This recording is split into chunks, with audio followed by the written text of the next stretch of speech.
નમસ્કાર, ન્યૂઝ ફોકસમાં હું જીગર ગઢવી આપ સૌનું સ્વાગત કરું છું. શરૂઆત કરીએ આજના મુખ્ય સમાચારથી. શાળા કોલેજ કે નોકરીની પરીક્ષાને અગ્નિ પરીક્ષા સમજી ગભરાટ સેવતી વિદ્યાર્થી આલમને પ્રધાનમંત્રી મોદીએ કહી પોતાના મન કી બાત. આકાશવાણી, દૂરદર્શન સહિત ઢગલાબંધ FM ચેનલ દ્વારા દેશ અને દુનિયામાં મોદી પ્રવચનનું થયું પ્રસારણ. આઈસીસી વર્લ્ડ કપમાં દક્ષિણ આફ્રિકાને ઘોર પરાજય વડે માતબર વિજય હાંસલ કરતી ટીમ ઇન્ડિયા. પ્રધાનમંત્રી તથા રાષ્ટ્રપતિએ તમામ દેશવાસીઓ વતી ધોની 11ને પાઠવ્યા અભિનંદન.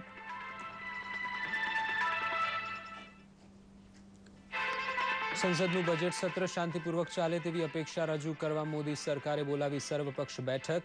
આવતીકાલથી શરૂ થતા બજેટ સત્ર માટે બજેટ ઉપરાંત આર્થિક ખરડા અને વટહુકમને મંજૂરી રહેશે ટોચની અગ્રતા. પ્રભુતામાં પગલાં પાડી રહેલા નવદંપતીઓને આશીર્વાદ સાથે બેટી બચાવો બેટી પઢાઓનો મંત્ર આપતા મુખ્યમંત્રી આનંદીબેન પટેલ. પલ્સ પોલિયો રવિવારમાં પણ જોડાયા મુખ્યમંત્રી. જોઈએ સમાચાર વિગતવાર. કિશોરાવસ્થાએ પહોંચી બોર્ડ કે નોકરી માટેની પરીક્ષા આપતા લાખો વિદ્યાર્થીઓ સાથે રેડિયો પ્રસારણના માધ્યમથી પ્રધાનમંત્રી મોદીએ પોતાના મનની વાત એવી રીતે રજૂ કરી હતી કે પરીક્ષાને ખરેખર અગ્નિ પરીક્ષા સમજી બેઠેલા લાખો કુમળા છોકરા છોકરીઓના માનસપટ પરથી ગભરાટ ભૂંસાઈ ગયો હશે. પડકારને પણ પડકાર આપવાની નવી હિંમત ખુલી હશે. પ્રધાનમંત્રી મોદીના મનની વાત તેમની પોતાની વાણીમાં પ્રસ્તુત છે. लेकिन मैं आज एक बात जरूर आपसे कहना चाहूंगा कि आप परीक्षा को कैसे लेते हैं इस पर आपकी परीक्षा कैसी जाएगी ये निर्भर करती है. अधिकतम लोगों को मैंने देखा है कि वो इसे अपने जीवन की एक बहुत बड़ी महत्वपूर्ण घटना मानते हैं और उनको लगता है कि नहीं ये गया तो सारी दुनिया डूब जाएगी. दोस्तों, दुनिया ऐसी नहीं है और इसलिए कभी भी इतना तनाव मत पालिए. हाँ, अच्छा परिणाम लाने का इरादा होना चाहिए, पक्का इरादा होना चाहिए, हौसला भी बुलंद होना चाहिए, लेकिन परीक्षा बोझ नहीं होनी चाहिए और न ही परीक्षा कोई आपके जीवन की कसौटी कर रही है, ऐसा सोचने की जरूरत नहीं है. दोस्तों, एक बात है जो हमें बहुत परेशान करती है. हम हमेशा अपनी प्रगति किसी और की तुलना में ही नापने के आदी होते हैं. हमारी पूरी शक्ति प्रतिस्पर्धा में खप जाती है. जीवन के बहुत क्षेत्र होंगे जिसमें शायद प्रतिस्पर्धा जरूरी होगी, लेकिन स्वयं के विकास के लिए तो प्रतिस्पर्धा उतनी प्रेरणा नहीं देती है जितनी कि खुद के साथ हर दिन स्पर्धा करते रहना. खुद के ही साथ स्पर्धा कीजिए. अच्छा करने की स्पर्धा, तेज गति से करने की स्पर्धा, और ज्यादा करने की स्पर्धा, और नई ऊंचाइयों पर पहुंचने की स्पर्धा आप खुद से कीजिए. बीते हुए कल से आज ज्यादा अच्छा हो, इस पर मन लगाइए और आप देखिए ये स्पर्धा की ताकत आपको इतना संतोष देगी, इतना आनंद देगी जिसकी आप कल्पना नहीं कर सकते. हर दिन हर पल अपने आप को कसौटी पर कसते रहिए. फिर कभी जिंदगी में कसौटी कसौटी लगेगी नहीं, हर कसौटी आपको खुद को कसने का अवसर बन जाएगी. और जो खुद को कसना जानता है वो कसौटियों को भी पार कर जाता है. और इसलिए जो जिंदगी की परीक्षा से जुड़ता है उसके लिए क्लासरूम की परीक्षा बहुत मामूली होती है. और भगवान बुद्ध तो कहते थे अत्तदीपो भव. मैं मानता हूं आपके भीतर जो प्रकाश है ना उसको पहचानिए, आपके भीतर जो सामर्थ्य है उसको पहचानिए और जो खुद को बार बार कसौटी पर कसता है वो नई नई ऊंचाइयों को पार करते ही जाता है.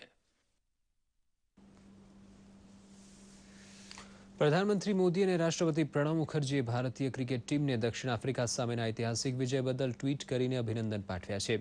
આજે વિશ્વકપ ક્રિકેટમાં ભારતે વિક્રમ સર્જતા દક્ષિણ આફ્રિકા સામે 130 રનથી વિજય પ્રાપ્ત કરીને હારની પરંપરાને તોડી હતી. પ્રથમ બેટિંગ પસંદ કરીને ભારતે 7 વિકેટે 307 રન ખડક્યા હતા. આ જીતમાં શિખર ધવન 14 ચોગ્ગા સાથેની સદી કરીને મેન ઓફ ધી મેચ બન્યો હતો, તો અજિંક્ય રહાણેના 79 રન પણ મહત્વનો ભાગ ભજવી ગયા. જ્યારે દક્ષિણ આફ્રિકા બેટિંગમાં ઉતર્યું ત્યારે ભારતે શરૂઆતથી જ બાજી પોતાના પક્ષે કરી લીધી હોય તેમ 50 રન પહેલા જ દક્ષિણ આફ્રિકાના ઓપનર બેટ્સમેન ડી કોકને 7, હાશિમ અમલાને 22 રને અને ત્યારબાદ ડિવિલિયર્સ 30 અને પ્લેસિસને 55 રને પેવેલિયન ભેગા કરી દીધા હતા. મોહિત શર્મા, મોહમ્મદ સામી, આર અશ્વિન, રવિન્દ્ર જાડેજાની આક્રમક બોલિંગના પરિણામે ધુરંધર ગણાતી સાઉથ આફ્રિકાની ટીમ 40 ઓવરમાં 177 રને સમેટાઈ ગઈ હતી. પાકિસ્તાને રણ મેદાનમાં રગદોડીને દક્ષિણ આફ્રિકા સામે વિજય પ્રાપ્ત કરતા ક્રિકેટ રસિકોમાં પણ હર્ષ વ્યાપી ગયો હતો. ભારતે આઈસીસી ક્રિકેટ વર્લ્ડ કપ મેચમાં દક્ષિણ આફ્રિકાને પ્રથમવાર આકરી માત આપી છે. આ વિજય પ્રાપ્ત કરતા ક્રિકેટ રસિકો ઉત્સાહમાં આવી ગયા હતા અને સર્વત્ર ઉત્સાહથી તેની ઉજવણી થઈ હતી. ઐતિહાસિક જીતની ઉજવણી વડોદરા સહિત ગુજરાતભરમાં ક્રિકેટ રસિયાઓએ જોશ અને ઉત્સાહભેર કરી હતી. યુવાનોએ તિરંગા સાથે રસ્તા ઉપર આવીને બેન્ડવાજા સાથે ફટાકડા ફોડીને પોતાનો આનંદ વ્યક્ત કર્યો હતો. ક્રિકેટ રસિયાઓએ જણાવ્યું હતું કે પાકિસ્તાન બાદ ભારતની આ બીજી મોટી જીત છે અને આ વિજયથી વિશ્વકપ જીતી લીધો હોય તેટલો આનંદ પ્રાપ્ત થયો છે.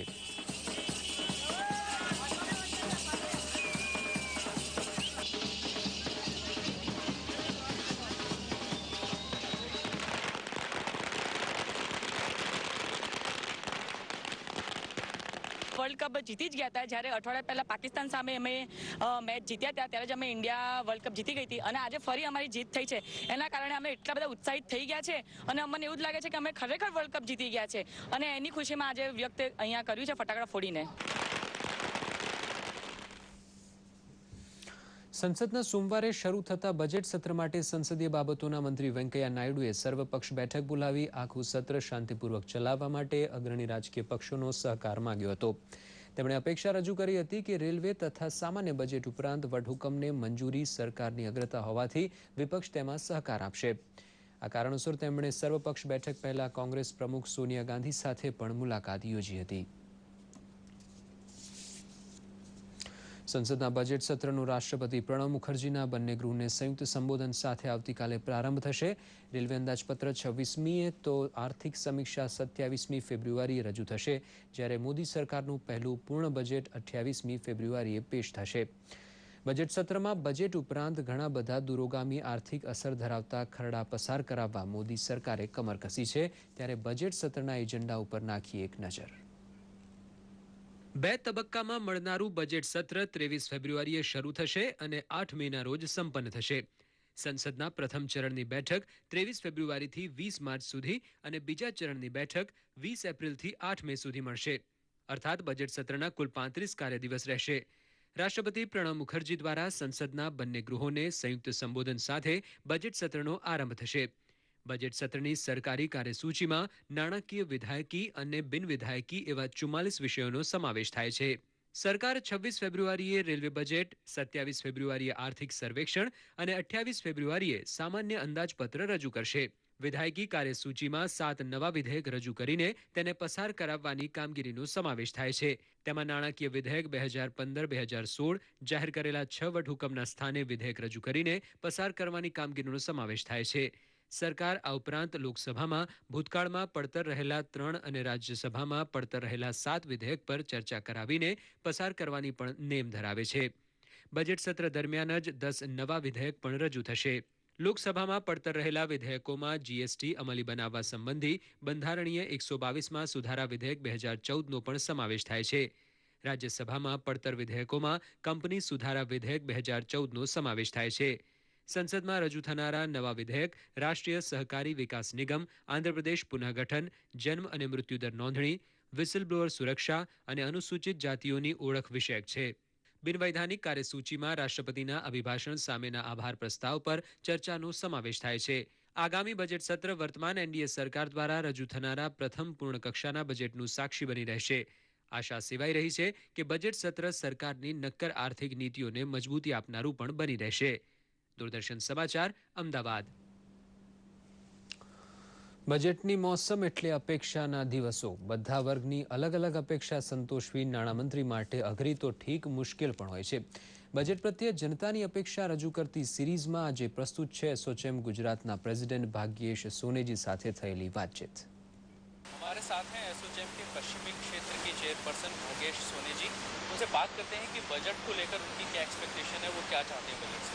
एसोचैम की एक बहुत बड़ी डिमांड रही है कि डिविडेंड डिस्ट्रीब्यूशन टैक्स डीडीटी इसको विड्रॉ किया जाए। जनरली क्या होता है, जो अनऑर्गेनाइज सेक्टर के एंटरप्रेन्योर हैं वो प्राइवेट लिमिटेड कंपनी बनाना इसीलिए नहीं चाहते हैं कि डिविडेंड डिस्ट्रीब्यूशन टैक्स आज 21% है और वो टैक्स की वजह से वो ऑर्गेनाइज सेक्टर में नहीं आते हैं, जिससे हमारे देश को ही नुकसान होता है। जीएसटी को लेकर बात की जा रही है, जीएसटी को लेकर कि लागू होना चाहिए, बहुत सारे व्यवसायी बोलते हैं जीएसटी को लेकर आपको क्या लगता है? एसोचैम जीएसटी की डिमांड पिछले 4 सालों से कर रहा है। हमने काफ़ी सीरीज ऑफ कॉन्फ्रेंस करके जीएसटी को बहुत समझने की और सरकार को इंडस्ट्रियल फ्रेटर्निटी की एक रिक्वायरमेंट बताने की भी एसोचैम ने कोशिश की। गुजरात में भी हमने कई शहरों में ये प्रोग्राम किया।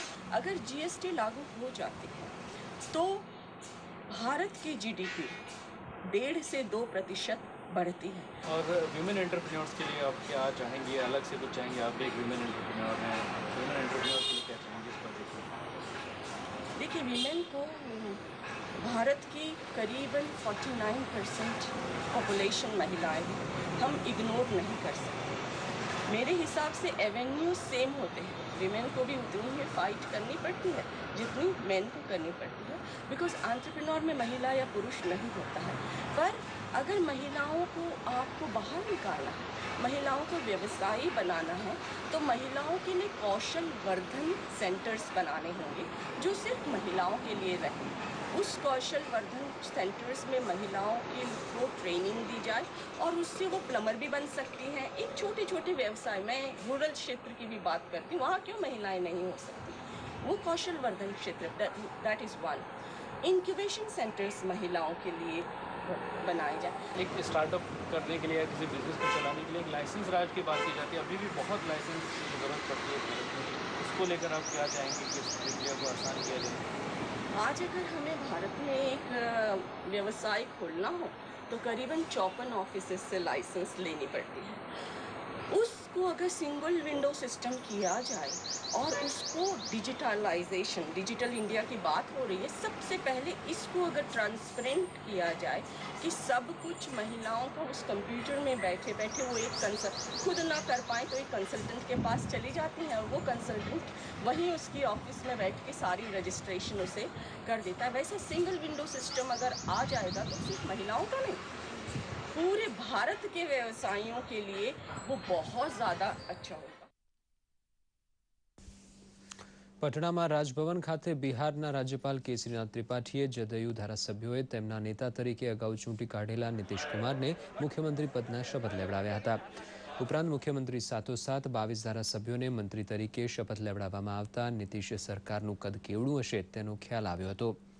શપથવિધિ બાદ નવા મુખ્યમંત્રી તરીકે નીતિશ કુમાર મીડિયાને શું પ્રતિક્રિયા આપે છે તેની રાહ જોવાઈ રહી છે. માનસરોવર યાત્રા 8 જૂનથી પરંપરાગત માર્ગે અને 18 જૂનથી નાથુલા ઘાટના નવા વૈકલ્પિક રૂટ પર શરૂ થશે. વિદેશમંત્રી સુષ્મા સ્વરાજે જણાવ્યું હતું કે પહેલી જ વાર સિક્કિમના નાથુલા ઘાટના નવા વૈકલ્પિક રૂટ પરથી માનસરોવર યાત્રાનો આરંભ થવાનો છે. પ્રસ્તુત છે અહેવાલ. ઉત્તરાખંડના વિકટકેડી માર્ગે કાલી નદીને પાર કરતા પરંપરાગત માનસરોવર યાત્રા થતી આવી છે, પરંતુ પહેલી જ વાર 18 જૂનથી માનસરોવર યાત્રા માટે સિક્કિમના નાથુલા ઘાટનો નવો વૈકલ્પિક રૂટ શરૂ થશે. ચીની પ્રમુખ શી જિનપિંગની ગયા સપ્ટેમ્બરમાં યોજાયેલી ભારત મુલાકાત દરમિયાન બંને દેશો વચ્ચે નાથુલા ઘાટનો વૈકલ્પિક રૂટ શરૂ કરવા સમજૂતી થઈ હતી. તે સમજૂતીને પગલે કૈલાશ માનસરોવર યાત્રાનો આ નવો વૈકલ્પિક રૂટ ખુલ્લો થયો છે. વિદેશ મંત્રી સુષ્મા સ્વરાજે આ અંગેની વિગત આપતા જણાવ્યું હતું કે 8 જૂનથી ઉત્તરાખંડના પરંપરાગત ધારચુલાના લીપુલેખ રૂટ પર યાત્રાનો આરંભ થશે, તો 18 જૂનથી સિક્કિમના નાથુલા ઘાટના નવા માર્ગે માનસરોવર યાત્રાનો આરંભ થશે. पहली જ વાર યાત્રાને સમર્પિત વેબસાઇટ kmy.gov.in शुरू થઈ છે. 18 जून को हम लोग ये यात्रा नाथुला पास से भी प्रारंभ कर रहे हैं. पुरानी यात्रा जारी रहेगी, वो 8 जून को प्रारंभ होगी. उसमें हम 60 बैच भेजेंगे, 18 लोगों के. और ये जो यात्रा नए मार्ग से जा रही है, इसमें अभी हम इस बार 5 बैच भेजेंगे 50 के. पहली बार पूरी तरह से यात्रा को समर्पित ये वेबसाइट हम प्रारंभ कर रहे हैं। ધાર્મિક અને સાંસ્કૃતિક મહત્વને જોતા દર વર્ષે સેંકડો શ્રદ્ધાળુ કૈલાસ માનસરોવર યાત્રા કરતા હોય છે. વિદેશ મંત્રાલય દર વર્ષે જૂનથી સપ્ટેમ્બર વચ્ચે આ યાત્રાનું આયોજન કરે છે. આ વર્ષે ઓનલાઈન અરજી કરવાની છેલ્લી તારીખ 10 એપ્રિલ છે. યાત્રાના પરંપરાગત રૂટ પર શ્રદ્ધાળુઓને 19,500 ફૂટની ઊંચાઈએ ખડકાળ કેડીઓ પર સફર કરીને ધારચુલાથી લિપુલેખ સુધી પદયાત્રા કરવી પડે છે. તે પછી ચીનની સરહદ શરૂ થાય છે. પરંતુ પહેલી જ વાર નાથુલા ઘાટના વૈકલ્પિક રૂટ પર દિલ્હીથી ગંગટોક સુધીનું અંતર હવાઈ માર્ગે કાપ્યા પછી બસ માર્ગે ગંગટોકથી કૈલાસ માનસરોવર નજીક પહોંચીને યાત્રા સંપન્ન કરવાની શરૂઆત થશે. દૂરદર્શન સમાચાર, અમદાવાદ. આજે મુખ્યમંત્રી આનંદીબેન પટેલે બેટી બચાવો બેટી પઢાઓ તેમજ સમાજમાં સંયુક્ત કુટુંબ રચનાના મહત્વને દર્શાવવા અમદાવાદમાં યોજાયેલા સમૂહ લગ્નોત્સવમાં હાજર રહી નવદંપતીને આશીર્વાદ તેમજ શુભેચ્છા પાઠવી હતી. સૌરાષ્ટ્ર લુહાર સુથાર જ્ઞાતિના સમૂહ લગ્નોત્સવ પ્રસંગે ઉપસ્થિત રહેલા મુખ્યમંત્રીએ જણાવ્યું હતું કે સમાજ દ્વારા યુવતીઓના શૈક્ષણિક વિકાસ માટે પગલાં લેવાય તે પણ જરૂરી છે. મુખ્યમંત્રી આનંદીબેને સામાજિક પરિવર્તન વડે જ્ઞાતિમાં શિક્ષણને વેગ આપવા પણ હિમાયત કરી હતી. જન્મ થાય ત્યારથી માંડીને પરિવાર એની ચિંતા કરતું હોય. આપણે મક્કમ નિર્ધાર પણ કરીએ કે દાદા દાદી સાથેનો સંપૂર્ણ સંયુક્ત પરિવારની અંદર કેટલા બધા છાયા આપણને પ્રાપ્ત થતા હોય છે, કેટલી હૂંફ આપણને પ્રાપ્ત થતી હોય છે અને ઘરમાં આવનાર કોઈ પણ આપત્તિને સૌ સાથે મળીને ઝીલી લેતા હોય છે. ગુજરાતભરમાં બાળ લકવા નાબૂદી ઝુંબેશ અંતર્ગત આજે પોલિયો રવિવાર ઉજવાયો હતો. રાજ્યના દરેક જિલ્લામાં મોબાઈલ ટીમો આજે સવારથી બાળકોને પોલિયોની રસી પીવડાવવાના કામમાં લાગી હતી. આજે ઝુંબેશની શરૂઆત મુખ્યમંત્રી શ્રીમતી આનંદીબેન પટેલે ગાંધીનગર ખાતે બાળકોને પોલિયોના ટીપા પીવડાવીને કરી હતી. અભિયાનમાં 0 થી 5 વર્ષ સુધીના બાળકોને પોલિયોના 2 ટીપા અપાય છે. પલ્સ પોલિયો અભિયાનના બીજા રાઉન્ડમાં રાજ્યભરના 84 લાખથી વધુ બાળકોને પોલિયોની રસી પીવડાવવા 37,000થી વધુ બૂથ તથા 3,000 જેટલી મોબાઈલ ટીમો કાર્યરત છે. ઇન્દુ ચાચાના નામે જાણીતા મહાગુજરાત આંદોલનના પ્રણેતા ઇન્દુલાલ યાજ્ઞિકની 124મી જન્મજયંતિના અવસરે આજે કોંગ્રેસ અધ્યક્ષા સોનિયા ગાંધીના રાજકીય સલાહકાર અહેમદ પટેલે ઇન્દુ ચાચાની પ્રતિમાનું અનાવરણ કર્યું હતું.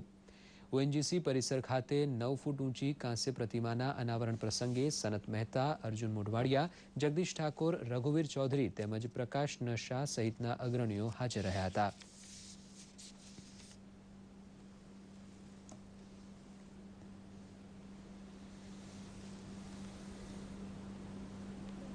कि निकाल सके मेरे परिवार में कुटाई, क्योंकि मैं भरोसे नहीं हौसलों से उड़ाऊंगा. आज एक हौसलो थी, मनोबल थी, जो उड़ान भरी रहा है, જે ભરી છે પૂરા જીવન દરમિયાન. એવી વ્યક્તિની પ્રતિમાનું અનાવરણ થતું હોય ત્યારે આપણી છાતી ગદગદ થઈ ગઈ. આંદોલન તો સીધા ખેડૂતમાં જ ગયા છે અને શરૂઆતથી અંત સુધી એનું જે લક્ષ્ય રહ્યું છે એ ખેડૂતનો ઉત્કર્ષ કેવી રીતે થાય એ રહેલું છે.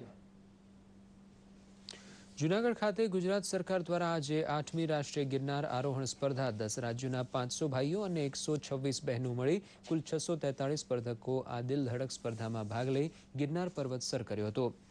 જૂનાગઢના મેયર જીતુભાઈ હિરપરાએ સવારે 7 વાગે સ્પર્ધાનો પ્રારંભ કરાવ્યો હતો. ભાઈઓ માટે અંબાજી શિખર સુધીની સ્પર્ધામાં સિનિયર ભાઈઓમાં મજીઠિયા હરિ રાજેશભાઈ, જ્યારે જુનિયર વિભાગમાં બાંભણિયા અનિલ રમેશભાઈએ ચેમ્પિયનશિપ હાંસલ કરી હતી. જ્યારે બહેનો જુનિયરમાં રાજકોટની ઝાપડિયા કાજલ વિભાભાઈ, જ્યારે સિનિયરમાં સોલંકી પૂનમ મૈસુરભાઈ વિજેતા બની હતી. તમામ વિભાગના પ્રથમ 10 ક્રમાંકમાં ગુજરાતનો દબદબો રહ્યો હતો, જ્યારે હરિયાણાના સ્પર્ધકોએ પણ અન્ય સ્પર્ધકોને હંફાવ્યા હતા. વિજેતા સ્પર્ધકોએ આ સ્પર્ધાને સાહસ અને શૌર્યની પર્યાય ગણાવી હતી. શાળામાંથી આવું છું. મેં ગિરનાર પહેલાં 7 દિવસની મહેનત કરી હતી. સ્ટેટમાં હતી ગિરનાર જે રેકોર્ડ હોલ્ડરનું હતું એમાં ફર્સ્ટ નંબર આવ્યો હતો અને ગયા વર્ષેમાંથી ફર્સ્ટ નંબર આવેલ છે અને મેં 3 તોડ મહેનત કરી હતી ત્યારે આનું રિઝલ્ટ આવ્યું છે. સ્વાઇન ફ્લૂનો પ્રતિકાર કરવા માટે સમાજમાં ઠેર ઠેર વૈકલ્પિક ઉપાયનો પ્રચાર થઈ રહ્યો છે, ત્યારે હવે આયુર્વેદ પ્રમાણિત ઉકાળા બાદ વાતાવરણ શુદ્ધિકરણ માટે યજ્ઞનો પ્રયોગ થયો છે. નર્મદા જિલ્લાના રાજપીપળા ખાતે હવામાં ઉડતા વાયરસને નિષ્ક્રિય બનાવતા હોવાનું કહેવાય છે તેવા દ્રવ્યોનો હવન કરાયો હતો. સમિત વડે પ્રજ્વલિત થયેલા હવનમાં કપૂર, એલચી, લવિંગ તથા ગુગળની આહુતિ આપવામાં આવી હતી. આ દ્રવ્યના ગુણધર્મ પ્રમાણે તેનો ધુમાડો હવામાં ઓક્સિજનનું પ્રમાણ વધારતો હોવાનું જાણકારો કહે છે, તો ગુગળનો ધૂપ હવા ચોખ્ખી કરતો હોવાનું પણ મનાય છે.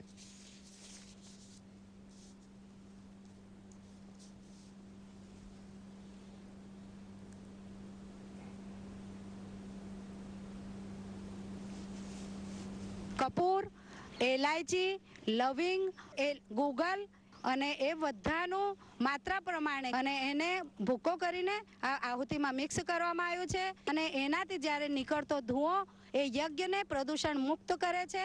સ્વાઇન ફ્લૂના દરેક જંતુ નાશ પામી જશે એવું અમારો દ્રઢ નિર્ધાર છે.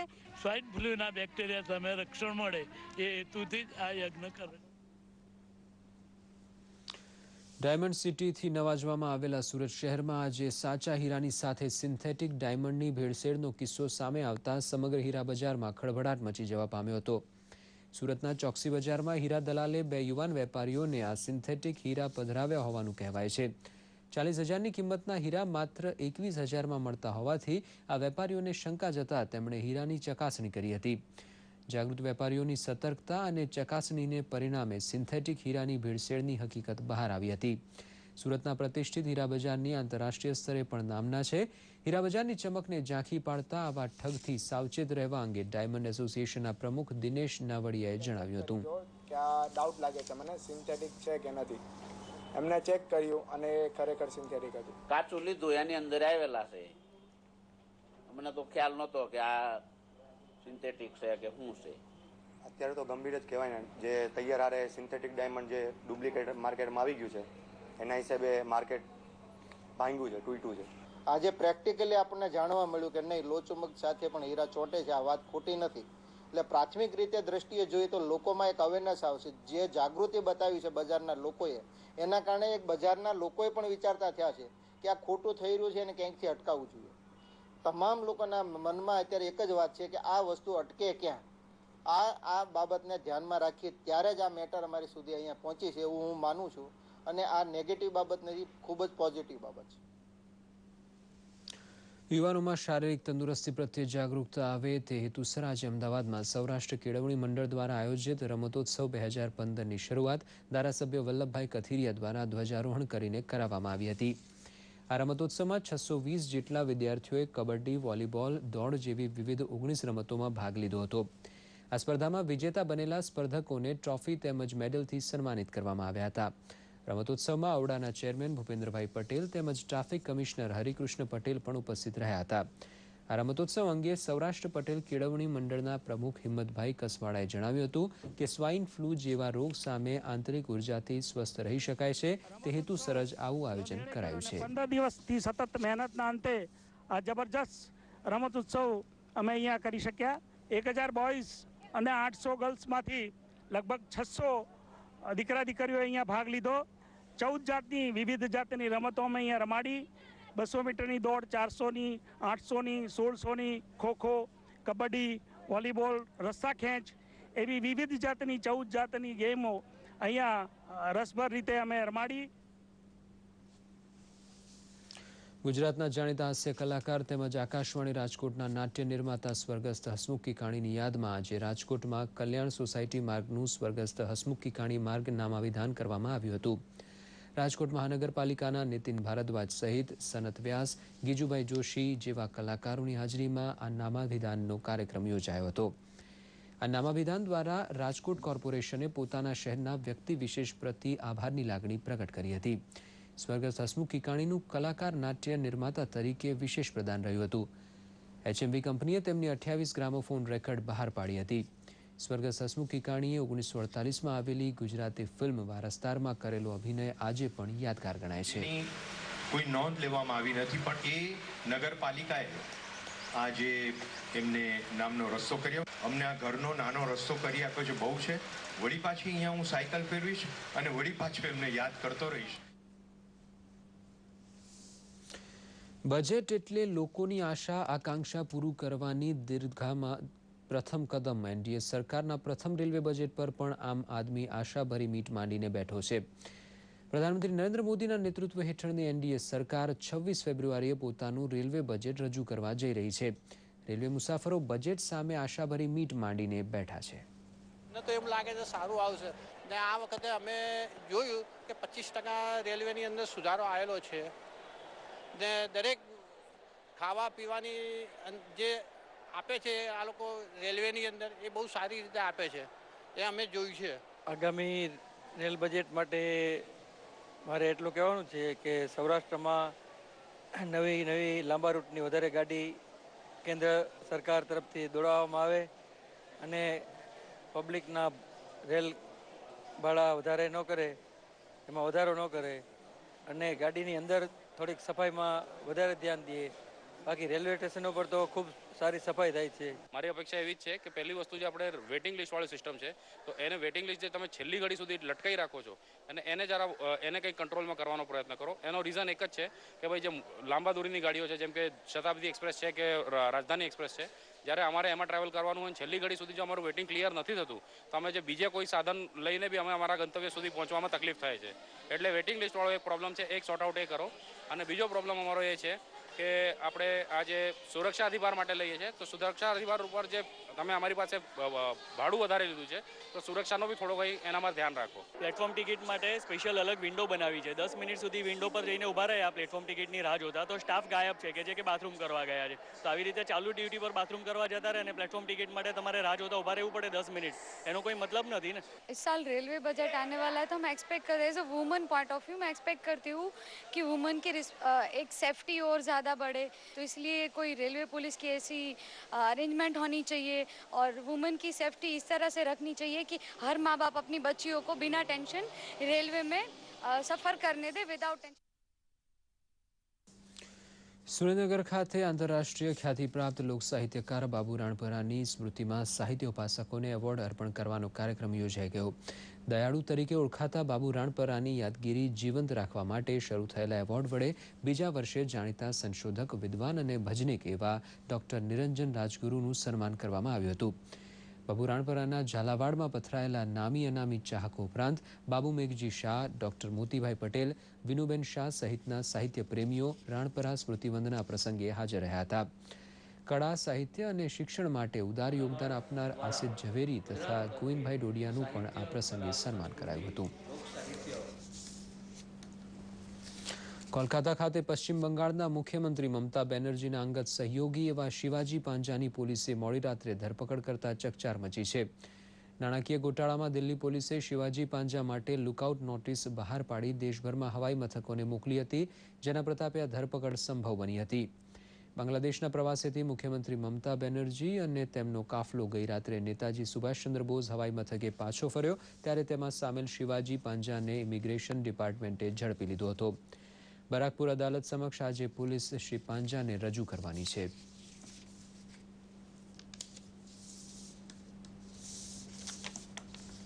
પ્રધાનમંત્રી મોદી અફઘાનિસ્તાનમાં કેદ ફાધર એલેક્સિસ પ્રેમકુમારની મુક્તિ બાબતે ટ્વીટ કરીને ખુશી વ્યક્ત કરી હતી.